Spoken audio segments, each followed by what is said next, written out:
दोस्तों नमस्ते, मैं सुशील कुलकर्णी।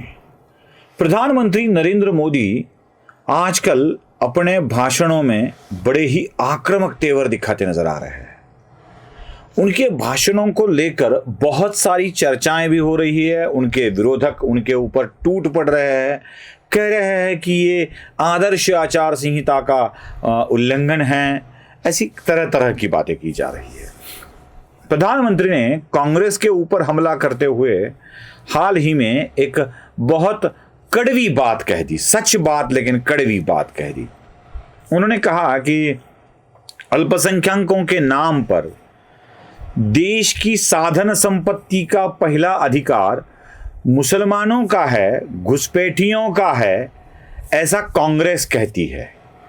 और इसी बात को लेकर प्रधानमंत्री के कह दिया कि अब ये राष्ट्र की संपत्ति अल्पसंख्यक के नाम पर मुसलमानों के ऊपर उड़ाई जाएगी। यहां तक कह दिया कि बहु बेटियों के मंगलसूत्र को भी हाथ डाला जाएगा। प्रधानमंत्री ने क्या कुछ कहा, जरा वो सुन लीजिए। और पहले जब उनकी सरकार थी, उन्होंने कहा था कि देश की संपत्ति पर पहला अधिकार मुसलमानों का है। इसका मतलब ये संपत्ति इकट्ठी करके किसको बांटेंगे? जिनके ज्यादा बच्चे हैं उनको बांटेंगे, घुसपैठियों को बांटेंगे।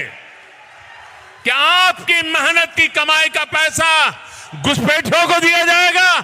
ये कांग्रेस का मैनिफेस्टो कह रहा है कि वो माताओं बहनों का सोने का हिसाब करेंगे, उसकी जड़ती करेंगे, जानकारी लेंगे और फिर उस संपत्ति को बांट देंगे।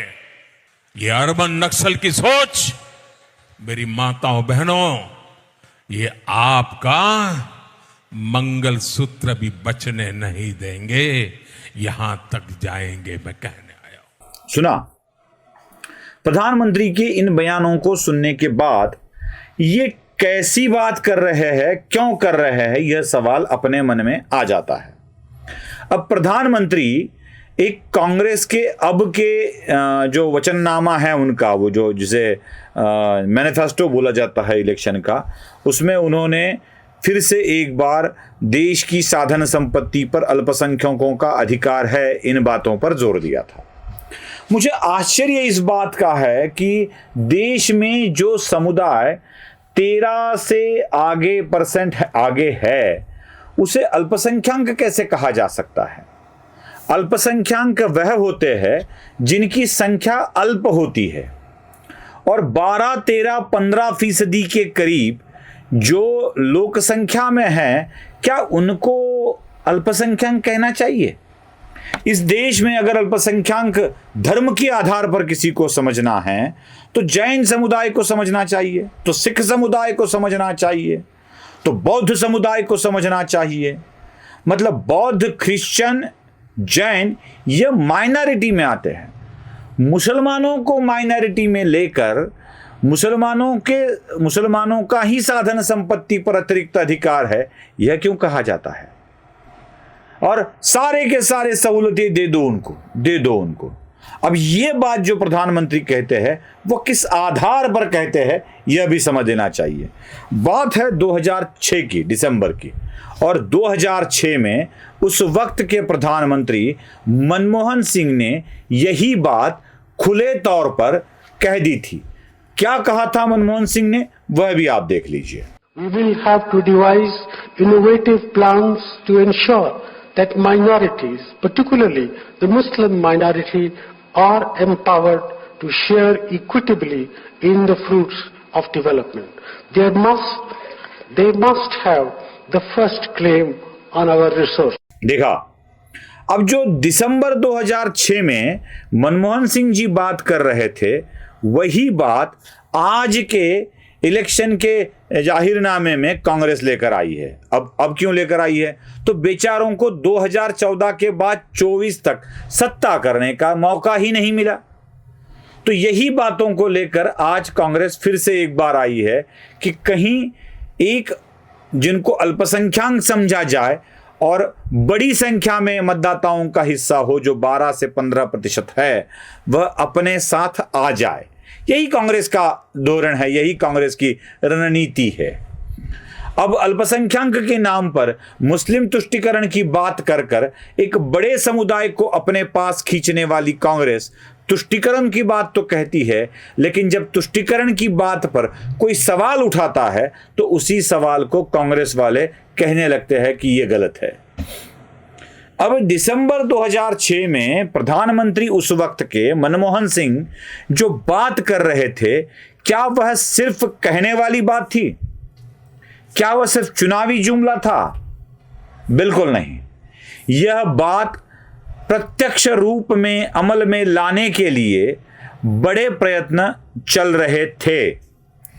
शायद बहुत लोगों को, कम लोगों को पता है कि 3 नवंबर 2006 में ही इसकी नींव रखी गई थी।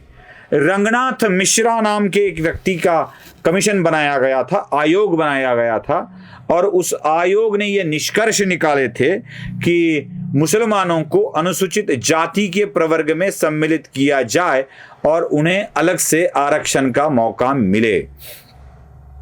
अगर कोई अनुसूचित जाति वाला व्यक्ति धर्मांतरण करके मुस्लिम बन जाता है तो उसके अनुसूचित जाति की जो सहूलियतें है वो खत्म ना हो जाए, क्योंकि यहां पर आरक्षण जाति या धर्म के आधार पर नहीं है, प्रवर्ग के आधार पर है, तो खत्म न हो जाए।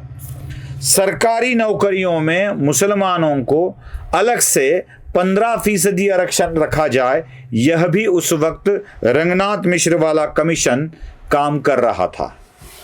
अब रंगनाथ मिश्र कमीशन की जो भी रिपोर्ट के पन्ने हैं वह भी मैं आपको दिखाता हूं, जो मंडल नाम के एक व्यक्ति ने अपने ट्विटर अकाउंट पर डाल रखे हैं। जरा एक एक करके उन पन्नों को ठीक से देख लीजिएगा, आपको समझ में आ जाएगा कि यह बात बड़े पहले से ही चल रही थी, मतलब कोई अलग बात नहीं कही गई थी। क्या सिर्फ रंगनाथ मिश्र के कमीशन को ही इसका एकमात्र आधार समझा जाए? बिल्कुल नहीं, बिल्कुल नहीं, इससे भी अधिक कुछ था। तो क्या था?